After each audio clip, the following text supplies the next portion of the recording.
بچی کی طرف سے درخواست دائر کی گئی تھی کہ اس کو شیلٹر فراہم کیا جائے، کو اپنے والدین سے جان کو خطرہ ہے، مسلسل روتی رہی۔ اس نے کہا کہ میں نے تو کوئی مقدمہ درج نہیں کروایا۔ کیس پوچھا کہ بھی لڑکا ایک تو کون ہے، کیا کرتا ہے، تو پتہ چلا کہ وہ تو شاید میٹرک کر لیا ہے یا انڈر میٹرک ہے۔ ایک عدالت میں فیصلہ آتا ہے، دوسرا ہوتا ہے ایک دوسری عدالت سے، دوسرا تیسری عدالت سے تیسرا۔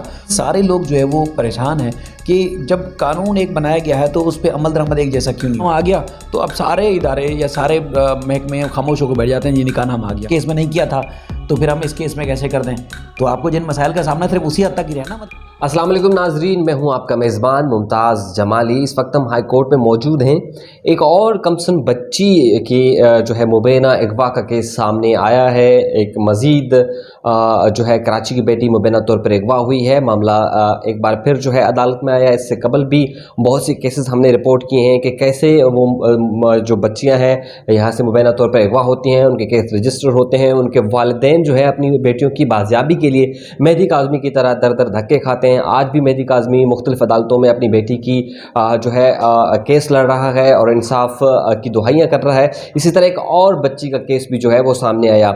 کیا تفصیلات ہیں، کیا حقیقتیں کورٹ میں جو ہے سینئر کورٹ رپورٹر شاہد حسین وہاں پر موجود تھے، شاہد سے جانیں گے۔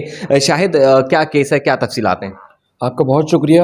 دیکھیں، جسٹس صلاح الدین پنور صاحب کی عدالت میں یہ کیس آیا، 2 دن مسلسل یہ کیس چلتا رہا۔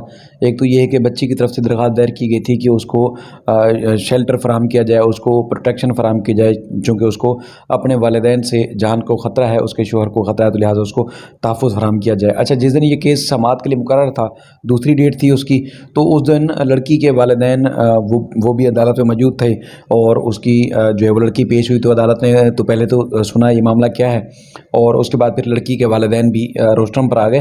ان کی ماں تو مسلسل روتی رہی، مسلسل میں دیکھ رہا تھا، اور اس کے بعد پھر ان کے جو والد ہیں لڑکی کے، وہ اس نے پوری تفصیلات بتائی۔ اس نے کہا کہ میں نے تو کوئی مقدمہ درج نہیں کروایا، میں تو کہیں شکایت لے کے گیا ہی نہیں۔ ٹھیک ہے، بچی کم عمر ہے، بھاگ گئی ہے، یا اس کو بہلا پھسلا کر اس کو لے جایا گیا ہے، لیکن میں نے کسی فورم پر اغوا کا مقدمہ تک نہیں درج کروایا۔ تو پھر یہ کیسے الزام لگا رہے ہیں کہ ہم اس کو مار دیں گے یا ہم سے اس کی جو ہے وہ جان کو خطرہ ہے؟ ایسا تو بالکل نہیں ہے۔ ہم نے تو ابھی بھی بیٹھے اور ویسے بھی جہاں رہیں اٹھے بیٹھے، ہم نے ان کو نہیں چھڑا، لیکن وہ افسردہ تھے، مایوس تھے، وہ کافی غمزدہ تھے، غمگین تھے بہت زیادہ عدالت کے اندر۔ اور جسٹس صلاح الدین پنور صاحب ان کو دلاسا بھی دیتے رہے اور ان کو بار بار کہتے رہے، دیکھیں جی شادی ہو گئی، یہ تو ہمارے معاشرتی معاملات ہیں، اور یہ ہے وہ ہے۔ لڑکے سے پوچھا کہ بھی لڑکا ایک تو کون ہے، کیا کرتا ہے، تو پتہ چلا کہ وہ تو شاید میٹرک کر لیا ہے یا انڈر میٹرک ہے، اور اس کے بعد وہ نہ اس کا کوئی روزگار ہے، نہ کوئی آگے کوئی طریقہ ہے، وسیلہ ہے۔ بچی خود عالمہ تھی، اسٹوڈنٹ تھی عالمہ کی، تیسرا سال تھا اس کی عالمہ کے کورس کا، اور باپ نے بتایا کہ اس کی جو عمر ہے تقریباً 15 سال کے لگ بھگ ہے، لیکن اس کو گمراہ کر کے اس کو جو ہے وہ لے جایا گیا، اور 2 مہینے پہلے جو ہے پتہ چلا کہ اس کا نکاح ہو گیا ہے۔ اور اس کے بعد پھر وہ جب کورٹ کا نوٹس آیا ہائی کورٹ کا، تو اس کے بعد پھر وہ خیرپور سے خاص طور پر آئے تھے پیشی کے لیے، لیکن عدالت نے پھر کہا کہ ہم ایک کوشش کرتے ہیں کہ یا ایک کام کرتے ہیں کہ لڑکے کے جو والدین ہیں ہم ان کو بلا لیتے ہیں، اور تھوڑا سا لڑکی کا، چونکہ اب تو جو کچھ ہو گیا ہے تو ہو گیا، مطلب اب مزید تو کچھ ہو نہیں سکتا، یعنی کہ لڑکی کی شادی ہو گئی ہے تو اب مزید تو ہم کچھ کر نہیں سکتے، تو لہٰذا ہم کوشش کرتے ہیں کہ لڑکے کے والدین کو بلا لیتے ہیں تاکہ وہ لڑکی کی تعلیم میں تربیت ہے، اس کا فیوچر ہے۔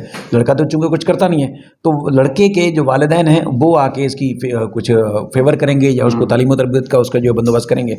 تو لڑکے کے والدین آئے، اور دوسرے دن تو بہرحال عدالت نے پھر اپنے جو حکم نامے میں لکھا ہے اس میں یہی لکھا ہے کہ 2 دن اس کی ہم نے سماعت کی کیس کی، اور اس کے بعد پھر لڑکی کو جو ہے وہ ساتھ جانے دی اور لڑکے کے ساتھ، اور عدالت نے اپنے حکم نامے میں کہا ہے کہ جو لڑکی ہے وہ اپنے شوہر اور اس کے علاوہ سسرال والوں کے ساتھ رہنا چاہتی ہے، اور شریعت محمدی کے مطابق لڑکی اپنے شوہر کے ساتھ رہ سکتی ہے، اور اگر کم عمری کی شادی کے اوپر اعتراض ہے تو اس کے بچی کے جو والد ہیں وہ Sindh Child Restraint Marriage Act 2013 کے تحت متعلقہ فورم سے رجوع کر سکتے ہیں۔ اور عدالت نے کہا کہ مسمات جو عائشہ ہے اگر اپنے والدین کے ساتھ ملنا چاہیں تو شوہر جو ہے اس کو کوئی رکاوٹ نہیں ڈالیں گے، اس سے یعنی کہ کوئی اس کو روکیں گے نہیں۔ اور اس کے علاوہ جو ڈسٹرکٹ اینڈ سیشن جج خیرپور ہیں وہ فریقین کو بلائیں اور اس بات کو یقینی بنائیں کہ جو بچی ہے اس کی تعلیم جاری رکھی جائے گی، اور اس کی جو آرڈر کی نقول ہے عدالت نے وہ ڈسٹرکٹ جج کو بھی ارسال کرنے کی ہدایت دی اور درخواست کو نمٹا دیا۔ اب معاملہ یہاں پر یہ آتا ہے کہ ایک تو والد کہہ رہے ہیں کہ دیکھیں ہم نے بچی کے خلاف اس کو نہ کوئی ہراساں کیا، نہ کوئی ڈرایا، نہ دھمکایا, نہ کوئی بھی بات نہیں کی.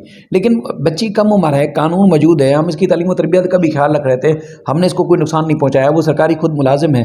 تو پھر یہ سارا معاملہ کیسے ہو گیا کہ بچی جو وہ چلی گئی اور اس کے بعد اگر اس نے کسی طریقے سے بھی جعل سازی کے ساتھ یا اس کی اس طرح جعل سازی کے دستاویزات کے اوپر صرف یہ ظاہر کر کے اس کی 18 سال عمر ہے اور شادی کر لی گئی ہے, تو یہ تو نامناسب عمل ہے.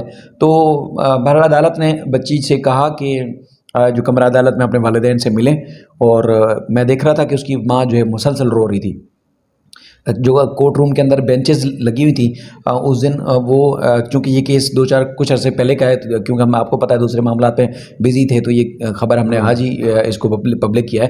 تو وہ اس دن جو بچی ہے ماں باپ کے ساتھ بیٹھی, لیکن کوئی ایک بات بھی نہیں مانی. اب معاملہ یہ ہے کہ جو قانونی ماہر ہیں, بہت سارے جو انسانی حقوق کے معاملات کو بھی دیکھتے ہیں, وہ سب پریشان ہیں کہ دیکھیں ایک عدالت میں فیصلہ آتا ہے, دوسرا ہوتا ہے ایک دوسری عدالت سے دوسرا, تیسری عدالت سے تیسرا. تو اس میں سارے لوگ جو ہے وہ پریشان ہیں کہ جب قانون ایک بنایا گیا ہے تو اس پہ عمل درآمد ایک جیسا کیوں نہیں ہو رہا. مطلب کسی جج صاحب کی آبزرویشن جو ہے اس طرح کے کیسز میں اور ہوتی ہے, دوسرے جج صاحب کی کوئی اور ہوتی ہے, تیسرے جج صاحب کی کوئی اور ہوتی ہے. تو مطلب ایک مثال اور ایک طریقہ کار پورے صوبے میں لاگو کیوں نہیں ہے. تو آپ کو یاد ہوگا ایک دفعہ مسٹریٹ صاحب بلکہ اے ڈی جے صاحب نے جب اسی کم عمر بچی جو کہ ملزم تحیر والا کیس ہے اس میں نکاح خان اور گواہ کی ضمانت مسترد کرتے ہوئے انہوں نے اس طرح کی آبزرویشن دی تھی کہ جو رجسٹرار ہیں, گواہ ہیں, اور اس کے علاوہ جو نکاح خان ہیں وہ اس بات کو یقینی بنائے کہ صرف محض باتوں یا اس کی زبانی جو بات ہوتی ہے اس کے اوپر یہ نہ تسلیم کر لیا کرے کہ 18 سال عمر ہے اور اس کے بعد پھر نکاح پڑھا دیا کرے, بلکہ پورے دستاویزات کا اور پوری چیزوں کا جائزہ لیا کرے, اس کے بعد ہی پھر آگے کوئی نکاح پڑھایا جائے. لیکن آپ دیکھتے ہیں کہ کہیں بھی بچی جس کی عمر پوری ہوتی نہیں ہے اور اس کی بعد شادی کر لی جاتی ہے, اور عدالتیں بھی کسی بھی جگہ, یعنی کہ چھوٹی عدالت میں لوور کورٹس میں چلے جائیں یا ہائی کورٹ سے اوپر, تو اس میں ہوتا یہ ہے کہ نکاح نامہ آ گیا تو اب سارے ادارے یا سارے محکمے خاموش ہو کے بیٹھ جاتے ہیں, یہ نکاح نامہ آ گیا. بھائی اس کی تحقیقات تو کروائیں کہ کیسے نکاح پڑھا لیا گیا, کیا واقعی عمر تھی. اچھا پھر آپ خود دیکھیں جب یہ قانون بنائے گئے تو ظاہر حکومت نے وہ چیز محسوس کی ہوگی کہ لاقانونیت ہے, بچیوں کو تحفظ کس طرح فراہم کرنا ہے, تبھی تو یہ قانون بنایا ہوگا.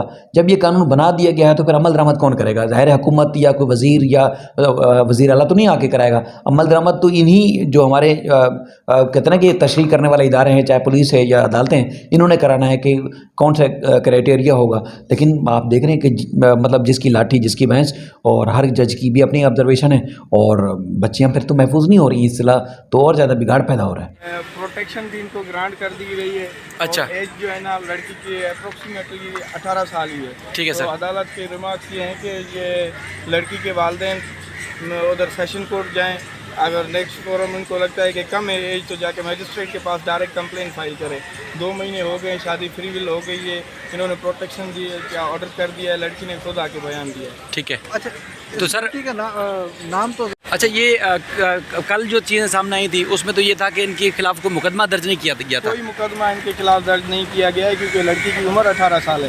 جی, ڈاکیومنٹری یہ کم بنا کے کوئی فیک ڈاکیومنٹ بنا کے ہیں کہ 18 سال سے کم ہے. اگر 18 سال سے کم ہوتی تو ایف آئی آر 2 مہینے پہلے ہو جاتی. صحیح. تو آج کورٹ نے پروٹیکشن کا آرڈر دیا. سر وہ کل عدالت نے لڑکے کے والد کو بھی بلایا تھا, لڑکا کوئی جاب نہیں کرتا, پڑھتا ہے, بچی جو ہے وہ بھی زیر تعلیم تھی, تو والدین نے کیا عدالت کو بتایا, لڑکے کے والد نے, لڑکی کے والدین نے؟ ان کے لیے عدالت نے ان سے ایشورنس یہ لی ہے کہ سیشن جج صاحب کو لکھا ہے خیر ترکے کو کہ اگر کہیں آپ میجسٹریٹ صاحب کو یہ ڈائریکشن دے دیں سیشن جج کے لڑکی کو کبھی بھی کال کر سکتے ہیں, ان کی ایجوکیشن ان کی ہیلتھ کا میجسٹریٹ خیال رکھے گا, ان سے پتہ کرتا رہے گا وقتاً بوقتاً کہ ان کو کوئی پریشانی تو نہیں ہے. اگر پریشانی ہے تو وہ پھر کورٹ پروسیڈ کرے گی. مطلب عدالت کی نگرانی میں ہوگی, عدالت کی نگرانی, اور بچی کی جو تعلیم ہے اس کو جاری رکھا جائے گا. اور وہ چونکہ عالمہ کا کورس کر رہی تھی میرے خیال میں تیسرے سال میں, کنٹینیو رہے گا. عالمہ کا کورس بھی, اس کی ایجوکیشن بھی کنٹینیو رہے گی. اگر کوئی ایشو آتا ہے تو وہ میجسٹریٹ صاحب دے. یہ لڑکے کے والد نے یقین دہانی کرائی کہ ایجوکیشن کرا دیے اور اسی طرح سے آگے further proceed. Thank you sir, thank you. ٹھیک ہے, بہت شکریہ شاہد حسین, انہوں نے تمام تفصیلات سے ہمیں آگاہ کیا. کوشش یہی ہوگی کہ اس کیس سے ایسے کیسز جو بھی ہوئیں ہم وہ رپورٹ کریں اور تمام تفصیلات جو ہیں آپ کے سامنے رکھیں.